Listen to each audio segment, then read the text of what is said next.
In this tutorial, we will see how to use raycasting to dissolve objects in front of the camera.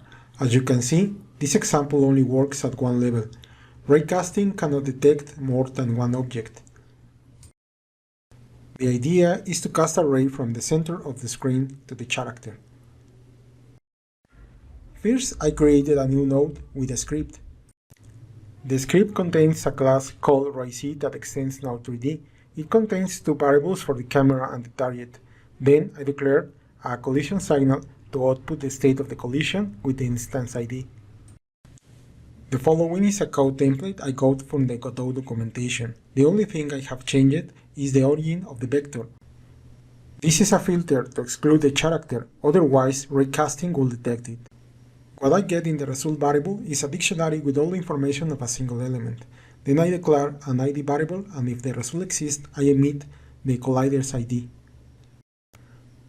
For the walls, I created a scene. This contains a mesh instance, a collision shape, and a script.